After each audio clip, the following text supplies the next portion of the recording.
Content warnings for this episode include child abuse, death, racism, colonialism, eugenics, body horror, hanging, mutilation, and Benini being horny for his wife.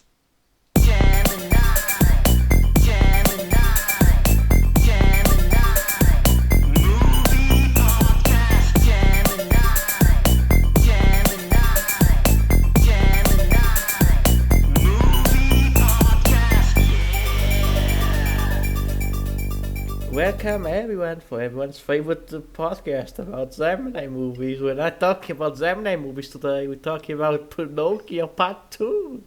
Part 2. Let's go. I'm your host. Part 2 Redux.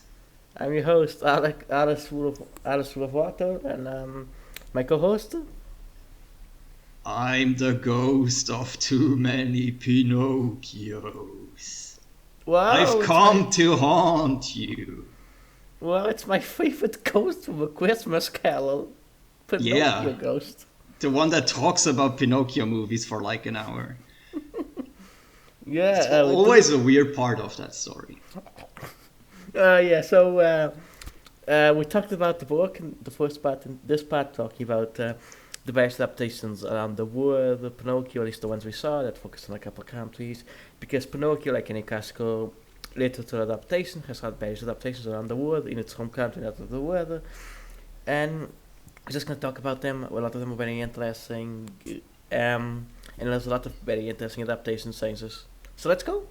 Okay, let's get right into it. We're just going to have a casual format. We're going to talk about a couple minutes about each movie, and we're also going to give you some context from the different cultures these adaptations come from. And we're going to start with adaptations from Italy, which you all already know what that is about. We explained the importance of Pinocchio as a text to Italian culture. Yeah. So let's just get into the movie adaptations. We're going to start with Pinocchio 1911, which was the first Pinocchio adaptation in movie form. Yes. What do you think, Alice? It's very interesting. It's very much like it's one of the early movies. It's just the first Pinocchio adaptations that were the early movies. So it has like a lot of that early movie weirdness, specifically the costume, the looks, the feel of it. It adapts the surreal feeling of Pinocchio a lot, even because how it is even more weird now by aging. So it becomes even more faithful to the text just because of how much more weird it is to modern audience. It's pretty interesting. It's only 50 minutes. I do have to mention there's like some weird racism that happens for some reason.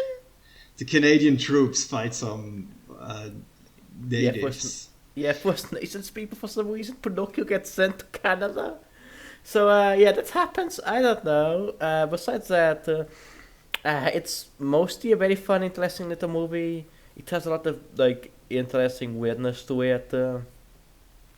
The sound we listen to it because it's a because it's an old movie with a lost soundtrack. We listen to like an electronic soundtrack.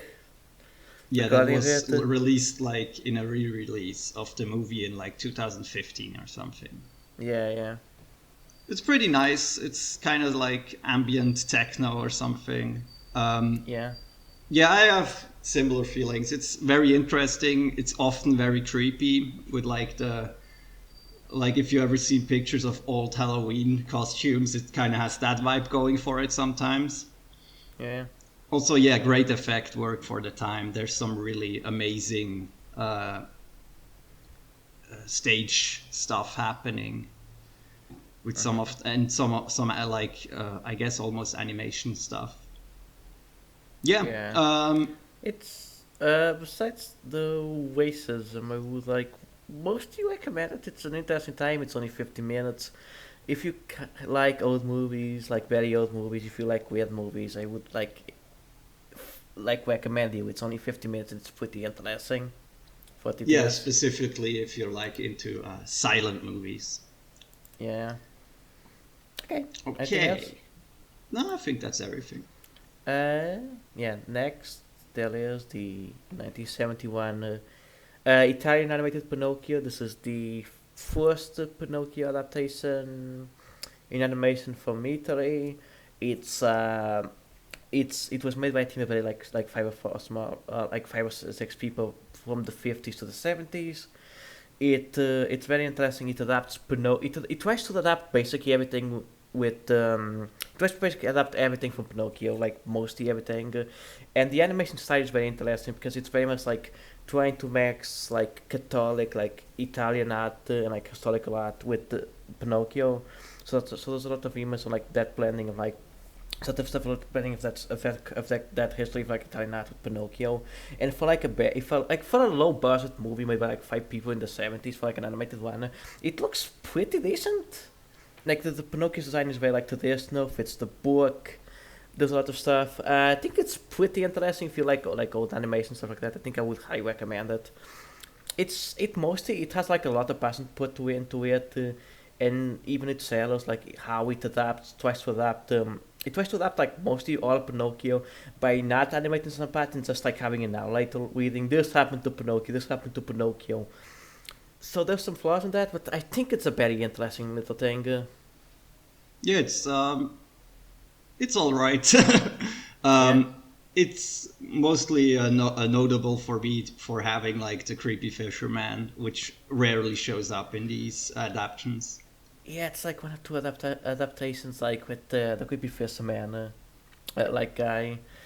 But Yeah, yeah, it's pretty. It's probably one of the closer adaptations to the book that we watched.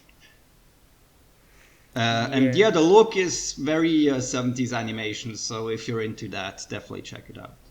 yeah. If you like an animation score or stuff like that, I would highly recommend it. If you just like helping animation, wood animation stuff like that, it's a pretty decent movie. It's a good time. Like 3 out of 5. It's pretty good. I would like not. I would recommend. I would recommend it. Okay, it's time to go to our old friend. As Hell the yeah. songs, Let as the let me songs. talk. Can I Let, just do a let, bit? yeah, do a bit. As the song says, "Hello, darkness, my old friend." Yeah, let's talk about Benini's Pinocchio from 2002, which is a live-action adaptation of the novel with Roberto Benini as a 40-year-old Pinocchio man and Yeah. his wife as the Blue Fairy. It's a movie. It's pretty annoying. Maybe don't watch it except if you're like really into cringe. So yeah, so Benini's like a famous Italian actor, the actor who whatever guy, who has like a particular sense of humor to him that they can only describe as like sincere asiness squeals. He's like a whole thing, but basically this movie's like weird fanfic where he really like a lot of the Italian adaptations. He really has a passion to Pinocchio, so he decided to do that passion by casting himself as Pinocchio and his wife as like the Blue Fairy, and basically it's just two fan fiction where he like prolongs a lot of the short stories and short-based stories of Pinocchio. Where like we're talking about how like Pinocchio stories are good because they're very small paced. The guy basically, but in his Pinocchio increases the bounds of the stories, combines them, and makes them really annoying. It's it's very like I don't know. It's kind of maximalist. It's just everything. It's always there. It's always there, but it's just like it's just having a clown like mug at the camera for like 2 hours. It's like so intensely energetic in a very annoying way. I would not recommend you. I know some suckers talk about this as like so bad it's a good movie. It's not. It's just a bad movie. It's intensely a bad movie. I Just would. imagine if the old Daffy Duck, who was like all impish and like a scamp, right? Yeah. Just imagine if that was a real person. And Yeah. then you basically have Benini Pinocchio. Just like Yeah. somebody hopping around and making sounds. So And yeah, like it doesn't work in that format, is what I'm trying to say. Like it's just yeah. annoying. It's just But like let's not stay too long with Benini's version because we could talk up forever about yeah. like That the no, yeah. badness. That's for our Bonini podcast. Stay tuned. That's gonna be a Patreon extra. In the It's Bonini totally gonna podcast. be real. Give us enough money, and we will make the Benini podcast real. That's my Yeah, promise. let's go. 2023. Let's go. Benigni 2012. Not Benini Benigni. 2012. Interesting movie. Pinocchio 2012. This is probably my favorite of the adaptations. It's an animated Pinocchio, like the 70s one. It does a lot of stuff with mixing like Italian aesthetics and Italian like art aesthetics with Pinocchio, but like it's much more clever. Like it instead of adapting like everything, it speaks in parts, certain parts to adapt like a lot of Pinocchio adaptations, and it's just very beautiful animated. I love how Pinocchio looks in the movie. It has a very sincere, honest tone to it, and knows how to put the emotional moments in. We do some of the moments be scary. It's really fucking good. It's also a musical. The music is like it has a better Wait, is American it a drama. musical? It has like a couple songs, like 3 or so. Really? Yeah, yeah. It has like a Damn, couple I songs. don't remember the songs of that movie at all. Because we watched it the Bad American dub. Maybe But that's anyway, the issue.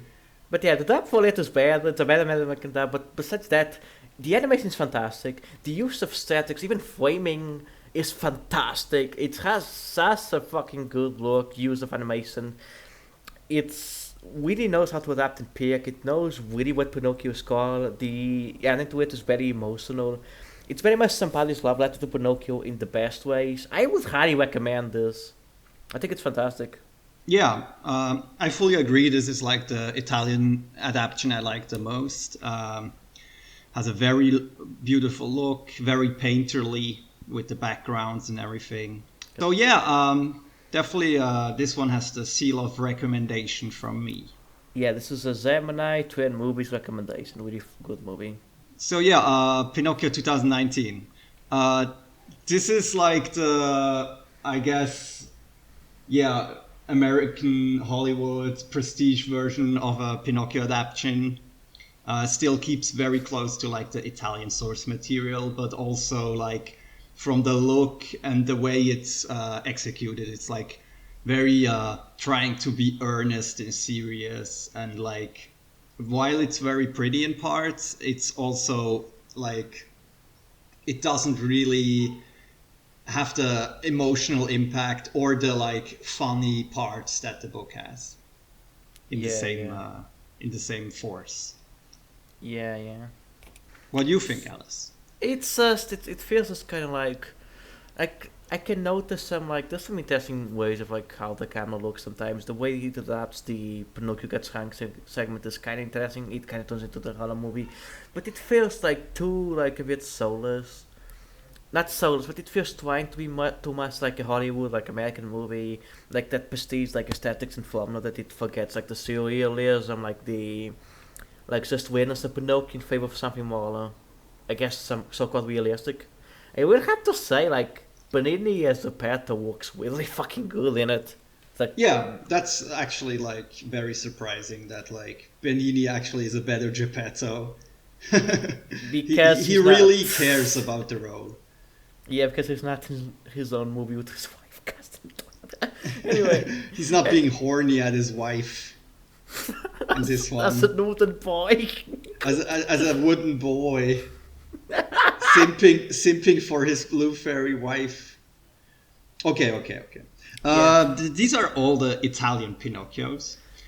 So we're yeah. gonna move on. Give us some context for Russia and Pinocchio, especially the version called Burattino. Okay, yeah. So in the 1930s, I think there was a Russian guy called Alexei. I cannot say Russian names. So I'm just gonna call him Tolstoy. He claimed that he was related to Tolstoy. I don't know. Most of the information I found was with Anglo sources and like English Wikipedia. So specifically, take this a grain of salt, of course, because we cannot trust Wikipedia specifically with Soviet era stuff. But yeah, there was like a Russian actor. He made his own version of Pinocchio. He was this weirdo, like anti-monarchist, like royalist guy that for some reason was friends with Stalin. Apparently, was called Commonwealth Count, which is an incredibly funny name. But yeah, he made his own version of Pinocchio. The English sources of this are a bit bizarre because they claim he did a non-moralistic like take on it. That we're gonna talk about it more, but it's not really the. He made his own version of Pinocchio and just made it much more culturally Western. He called it the Pinocchio is called Latino, but the book is called The Golden Key. It basically turns a bounce of Pinocchio segment into a full-on story and became much more serialized, less episodic. It makes a lot of things Pinocchio's goal. Pinocchio's goal is not to become human. He's just always that. The story is not just by become human. There's a lot of Western culture stuff put into it, and there's a lot of elements we're gonna talk about it. So in the 70s, there was various Soviet adaptations. The one we watched of Buratino was the 75 one. The adaptation we watched was 1975's The Adventures of Buratino, which was a two-part episode TV adaptation. It's a musical. It's as a movie, I love it a lot. It has a lot of stuff. I love kids. I love Soviet kids media. I love Soviet kids movies. They have a lot of on-purpose artifice to them. It's a musical. What sing? The costumes are very warm. There's a lot of goofiness to it. It's as a Soviet kids movie. It rules. But yeah, the adaptation parts were interesting. Most it does stuff combine basically making an evil tale of the snaky, the fire eater, the cat, the fox. The fox is a lady. Luther will talk about that later. There's a golden key, of course. That's a moralist symbol. Also, there's an evil snake or scientist guy that I find very interesting. That I find very interesting when the English sources say this is not a moralist text or a moral text or moral, because there's specifically that science guy.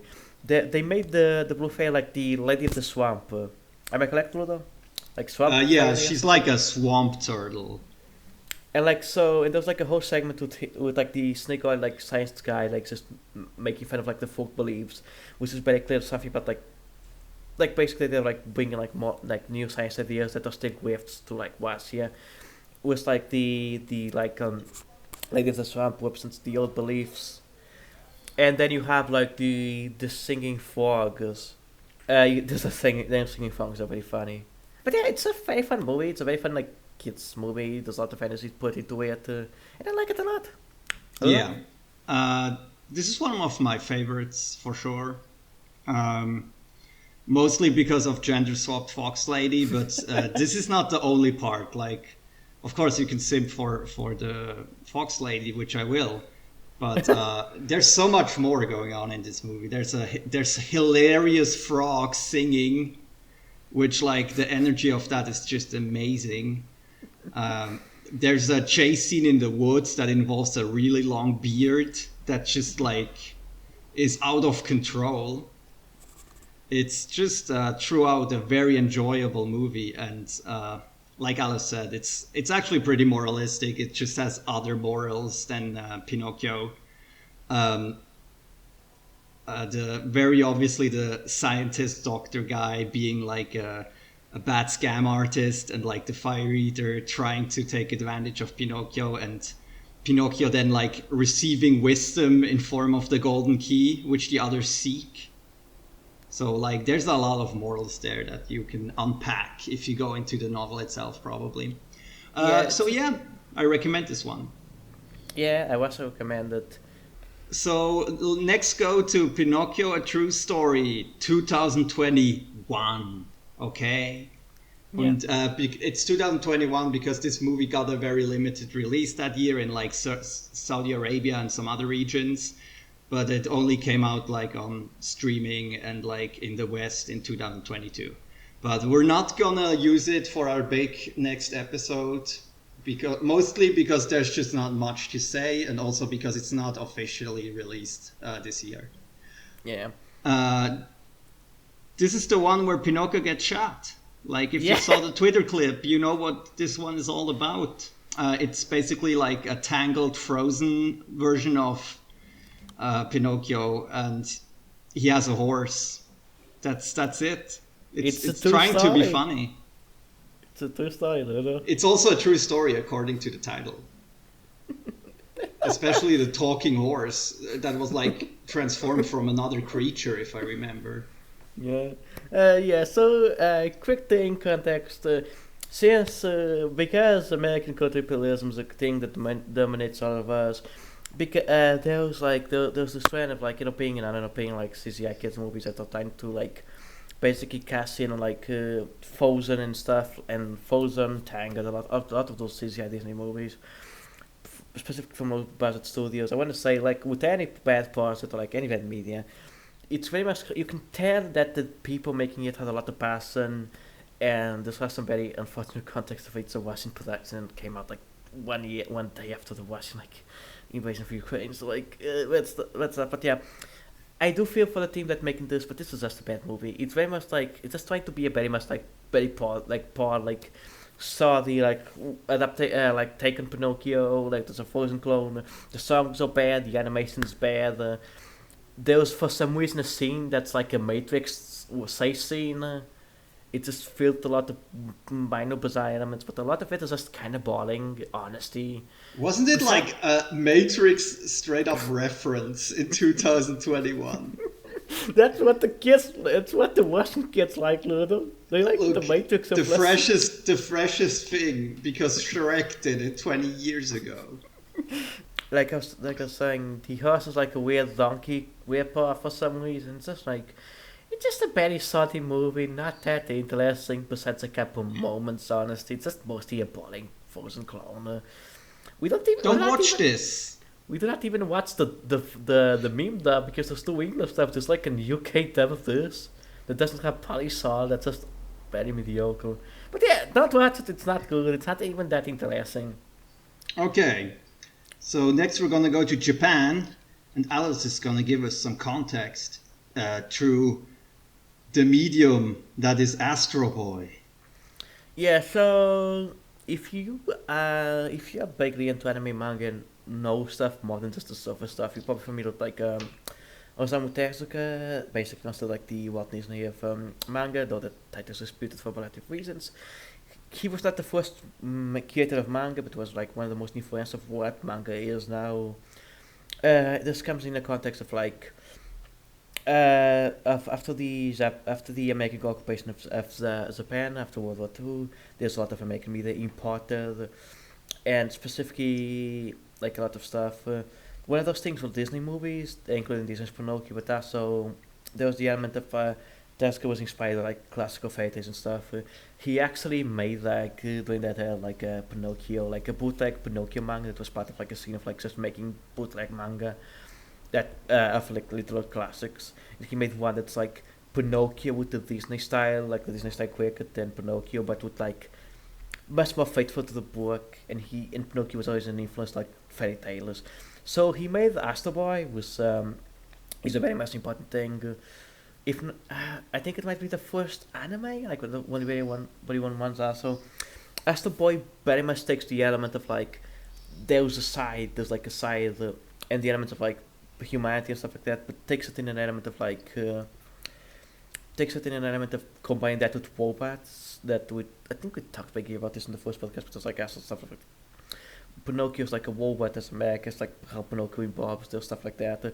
But yeah, there's a couple senses in how Astro Boy adapts Pinocchio.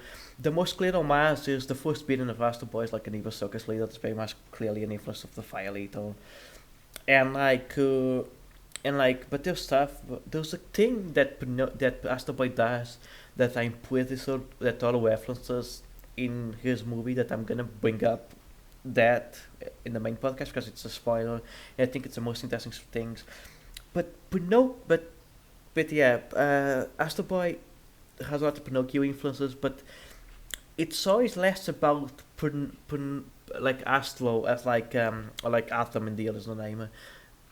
As less wanting to become human, more like using that to like ask some more ideas of like do humans have like some kind of sentience, even one not human, and combining elements of this with like talk about class politics, elements of like American occupation of Japan, of course, and other things. Astro Boy also it has inspired like a million things. This is why if you see a lot of Japanese media, there's a lot of Pinocchio things, even by accent, there's stuff like Mega Man, etc., etc. But yeah, it's a very fascinating thing. If you like, I would highly recommend reading the manga. Even for something from like the '60s, it's still like really fucking good. The '80s anime is really good and adapting very faithfully. And the 2003 anime is just a really good kid, so that does a lot of very interesting things. That is surprising for like a 2003 so. But yeah, Astro Boy is very important, and you can see its influences in a lot of anime, and you can see its Pinocchio influences in a lot of media, even if by accident. And I think it's an interesting legacy of what Pinocchio is, and what Pinocchio has influenced. So the next thing we watched is like 70s. We didn't actually watch this. We watched like a couple episodes, but it's a 70s anime show that like adapts parts of Pinocchio, but also adds a lot, and it gets somehow even more morbid and fucked up than the original book. Yeah, so this is fascinating. So technically, there's two Pinocchio adaptations.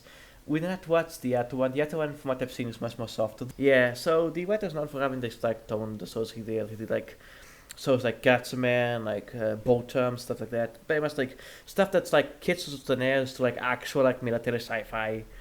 So you gave a guy that has written a lot of dark stuff, including actual fucking military sci-fi, a Pinocchio adaptation, and it's really interesting. Pinocchio tries to kill a child to steal his heart with a knife.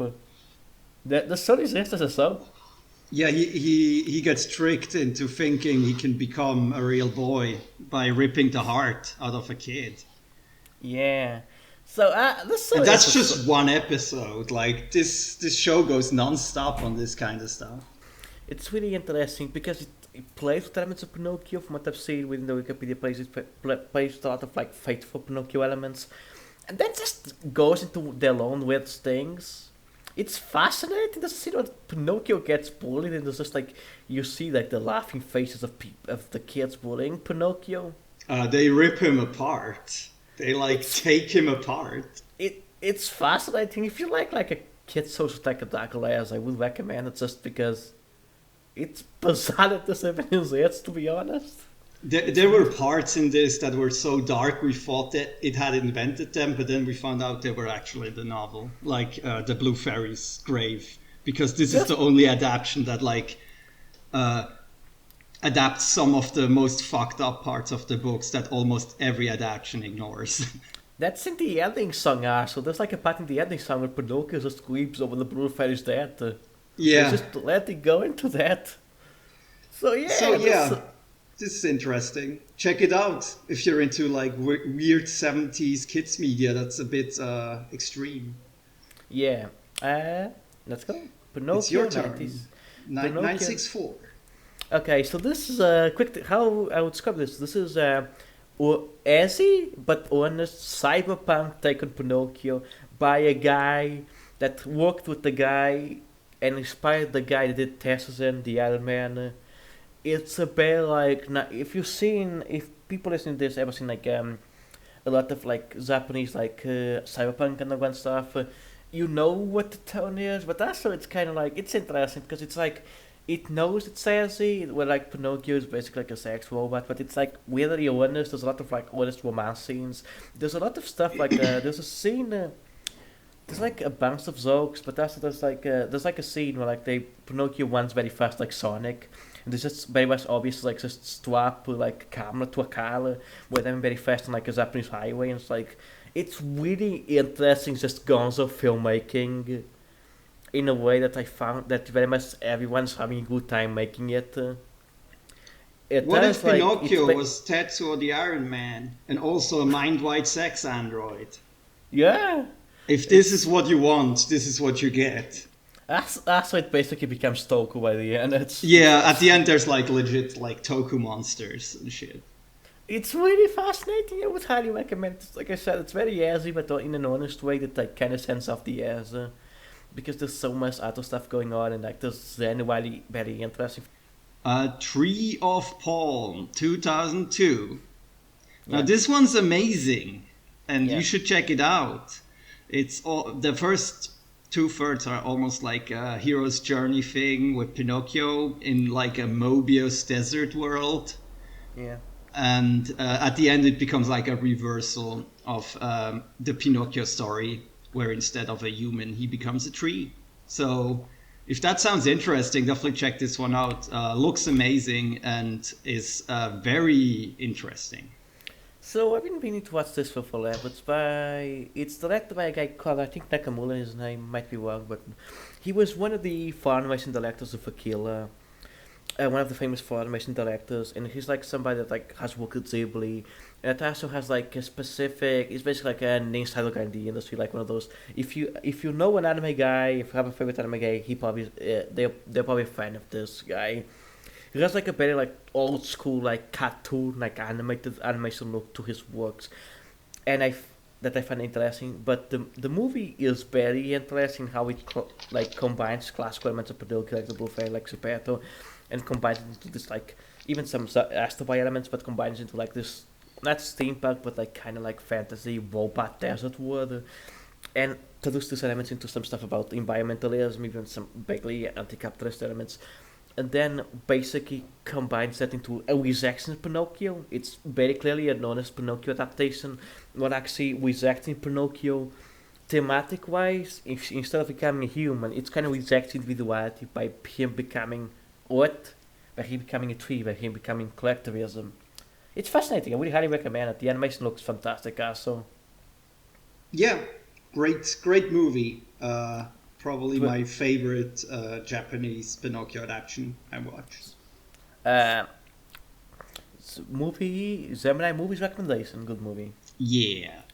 So we're gonna switch to America, and y'all are gonna like recognize the differences between like how Italy stays mostly to like the very close to the source material. Japan does very interesting like variations or builds upon the text of Pinocchio, and then we have Disney and like America as a whole, who just like completely warps Pinocchio and turns it into something else. So yeah, Yeah, wanna talk about Disney's Pinocchio, Alice? yeah, let's go. There's like a very interesting thing from the Pinocchio, like the translation Pinocchio we read that had like on a red awake of all that was going about how like young Italian kids like the Disney's Pinocchio, but they're very young because it's not like the Italian Pinocchio, like because we live in a society where even though if you may not live in America, we are dominated by American culture and American images and how and American depictions of media, because we live in the world and this thing called American country imperialism. We find the interesting thing with Disney's Pinocchio, where like this, even though it's very different from the original text, very different from the American media, it's the most. If you have seen Pinocchio, it's probably within on this because good old Walt and because good old America, it has take over the text, besides in a couple places like Italy or Russia or even Japan, and it has become basically the way we see Pinocchio. As a movie, it's fine. Some people normally list this, some animation heads normally list this as one of the best Disney movies. I disagree. I think there's better ones. I think this is fine. It adapts like 3 or 4 stories into a more continuous take, but it's interesting. It removes a lot of the Italian stories, a lot of the things. Famously, what Disney thought it was like too dark and even too more earth, because I found it a bit funny. And just like it does interesting things. I like the Cat and the Fox. I like Stonebody's big ass for some reason he has. The adaptation of Pleasure Island. It's very like interesting, but it's very much like they remove a lot of the Italianness in favor of tying it to the Italian parts of like Tirol, which is an Austrian thing that Italy also has some parts of and has like a German speaking area. But they make it much more German in a way that's very much really uncomfortable if you think about, oh, this is a movie really during World War Two. And just like, it's just, you can, like, it, as a movie, it's fine, but I cannot help think of it as like a product of like, here's a bunch of Americans toning down a lot of this like this kids thing from like Italy into like it's much more like toned down American version. We still has some very interesting elements, but like you see how that goes into the wider cultural effects about how that impacts Pinocchio. Yeah, Though yeah, as yeah. though as I said, it's a fine movie. If you like animated movies that are like Disney movies, just watch it. It's fine. The Cat in the Hat are funny. Not the Cat in the Hat, the Cat in the Fox. The Cat in the Hat. Um, this is interesting. I don't think it's less moralistic for sure. It just exchanges 19th century Italian values with like Where the 20th century American morals. Yeah. Yeah. So because this is around like the whole prohibition movement and stuff, it has like Pleasure Island where they smoke and drink because that's the most evil thing you can do. Yeah.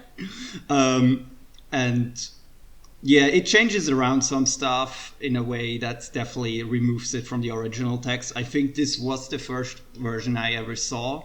So I'm also imprinted by American hegemony in that sense. The transformation scene is very creepy still in Pleasure Island, where they become donkeys. It is a good movie. It just it isn't the same Pinocchio. Let's say that. Yeah. Like I said, it's a fine movie. If you, I would maybe recommend. I would recommend it as like just a piece of animation history, because it's a piece of animation history. It is very interesting. Yeah, it's definitely important in its place, like in culture. So let's go to a movie that we didn't actually watch. Pinocchio's Birthday Party, 1974. So we can't even tell if this is American or Canadian hack job, but basically they bought the rights for a German adaptation, a German stop motion movie, and then they framed their horrible Pinocchio's Birthday Party in like segments around that short. That short isn't even related to Pinocchio. It's not a Pinocchio short. It's technically they just put Pinocchio inside around this short. Yeah, it's like two shots. And like we didn't finish this one with audio actually, because the rip was so horrible that we had to stop listening to it because it was hurting our ears and souls. So we just listened to Saint Anger by Metallica. Yeah. For the lols. Yeah. Because we're very professional. Weirdly enough, it synced up pretty well at some parts with the stop motion movie. That's very interesting. Yeah. I recommend this only if you listen Saint Anger over it. But it's just a hack job of like this good stop motion German short being trapped within a bad puppet show. Yeah, I'm gonna recommend one thing. Instead of watching this, go look up like look up on YouTube or like your favorite like piracy site and just look up like East German shots, like Eastern European shots, or like just stop motion shots. Those are very good. They're very interesting. If you want recommendations, I really like the Czechoslovakian like stop motion school and stuff like that.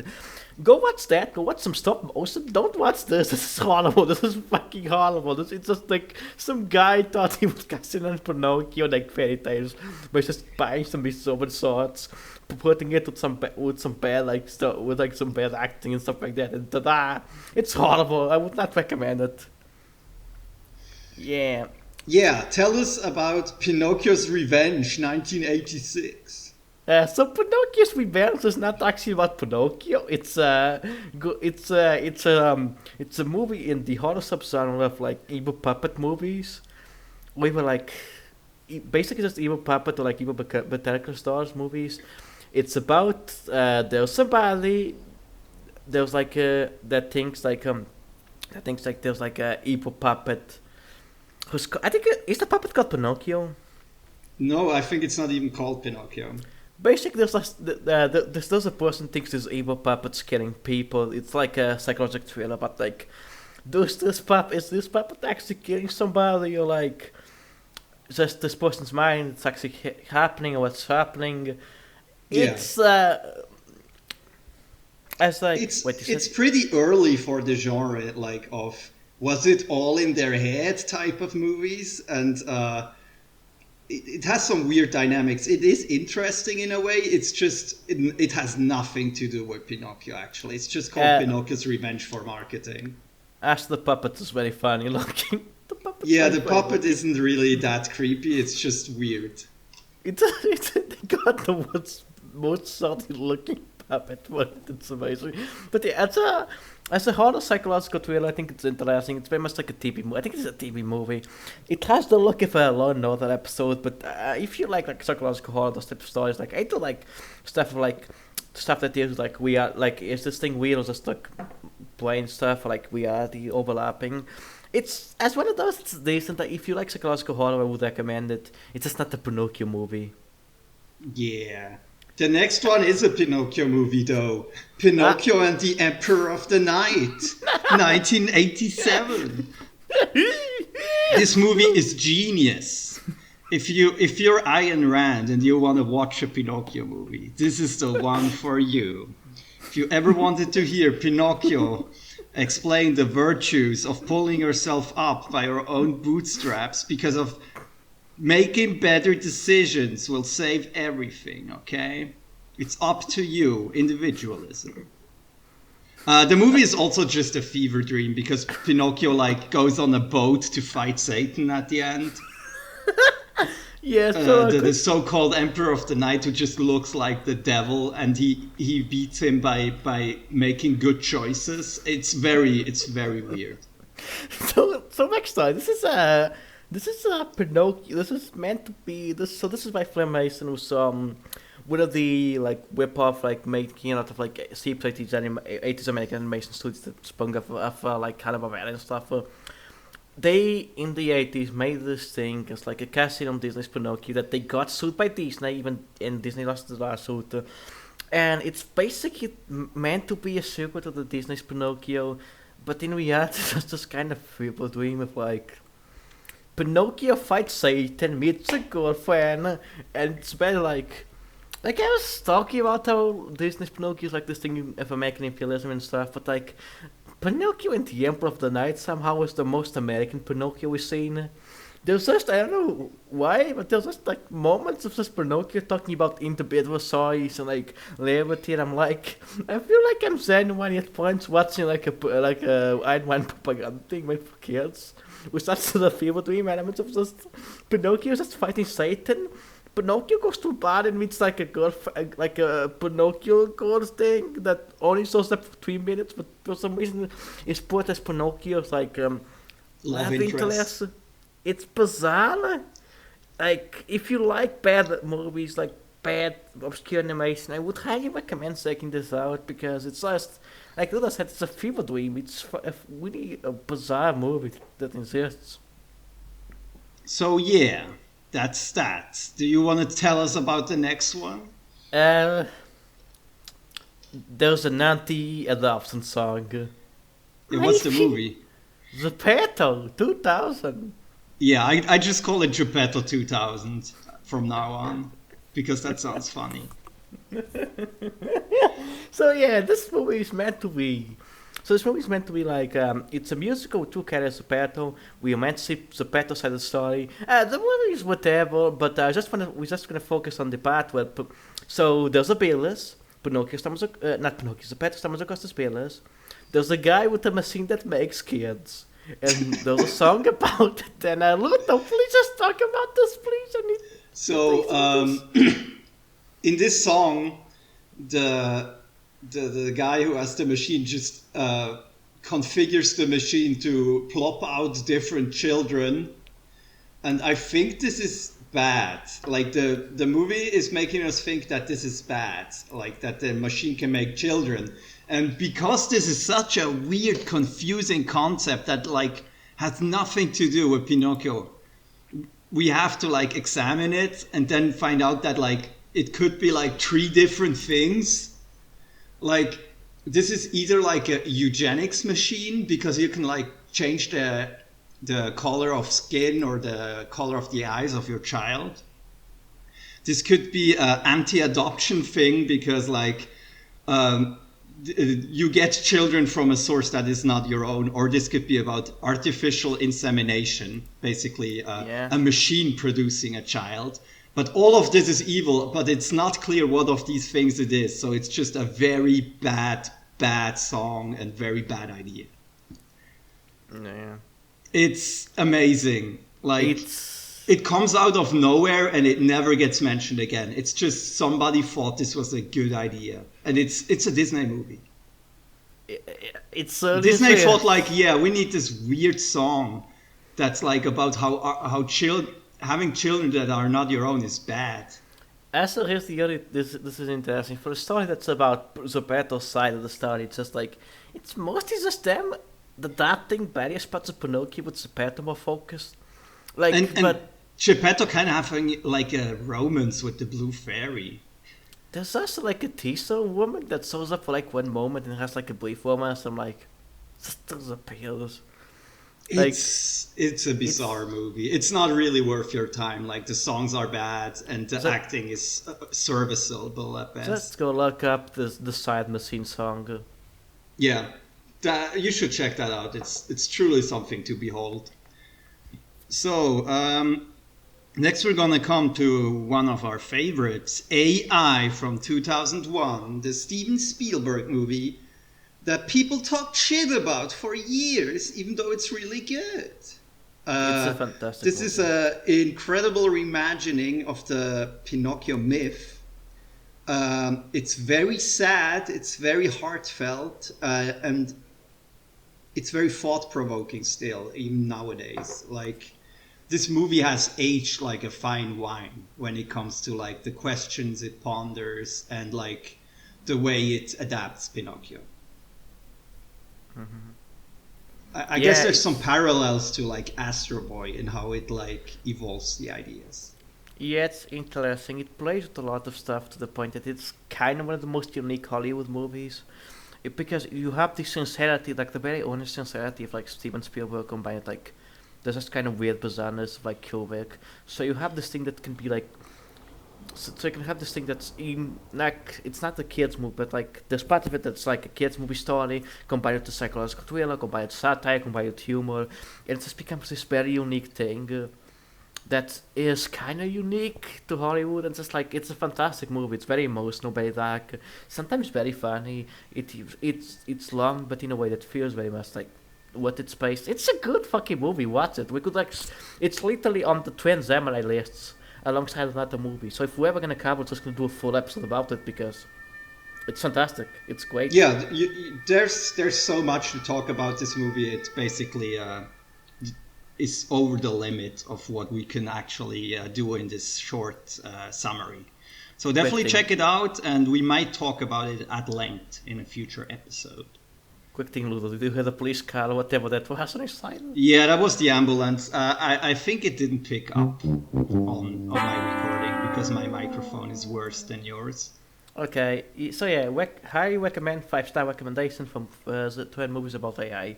Last thing, the French Canadian Spanish, the all three, co-production. Yeah. Yeah. Wait. Pinocchio 3000. Yeah, this is Abomination. This movie should be like buried like one of those nuclear depots where they like put a shield in front of it of like there's no honor to be found here. Yeah. Because God, this is by far the like worst Pinocchio thing we watched here. It's just completely every character design in this movie is like horrendous. I hate looking at any frame of this movie. Just looks disgusting. There's a taxi driver that looks like a racist caricature. There's like an evil mayor plot which has nothing to do with Pinocchio. It's basically like a bootleg Astro Boy shit that's going down. I don't know. Yeah. It's horrible. It's kind of Pinocchio. I don't know. It's kind of like an Astro Boy ripoff. It's kind of like a Pinocchio thing. Just a bad movie. It's like I first watched this as a kid, because one of the local bad like right wing tabloids in Portugal did a thing where like you could, if you buy a copy of it, they would give you like a Z-list animated movie. And we were getting a DVD of this and just going, what the fuck is this? And then when I did like the Pinocchio marathon, Blue Dawn and Not Foreigner, I was like, I need to show people this. And it's just so fucking horrible. It's one of the worst things probably I've seen. And it's like, I do feel sometimes like I'm turning into the nostalgia critic when I talk about this, because there's not a lot to say. It's just, this movie sucks. It's badly animated. It's badly written. It's bizarre. They turn the fox and the cat into like funny comedic sidekicks. It's bizarre. It's fucking awful. I've seen plenty of CGI animated movies, and this is one of the very bad ones. There's like an environmental message and some stuff about evil mayors there, so you would think this like could be good, you know. But then it's just the like most tedious, like just occupy your kids for 90 minutes while you do something else movie. It's really just like doing shit to keep you like your attention glued to the screen because like things are moving around, they have colors, but there's like no artistic merit.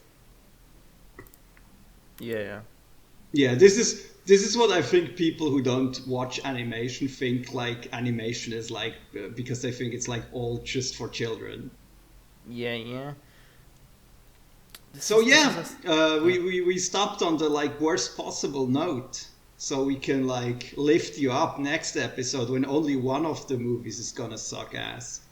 Like always, we just talk about the movies that suck ass, like the Angry Video Game No. Yeah, angry movie podcast. This is Angry Gemini Movies. Anyway, as always, you can find me on Twitter as Suava1, co-host as the Soka from Podcast. Have a Patreon, gonna link it. We're gonna link a bunch of pieces that we found about this various movies, the various adaptations. Okay. Yeah. I'm still on Twitter, sadly. And I'm also on co-host now. Ludovico_LTD for both of them. Check it out. And have a good holiday. See ya probably next week for the culmination of Pinocchio Fever. Bye, everyone.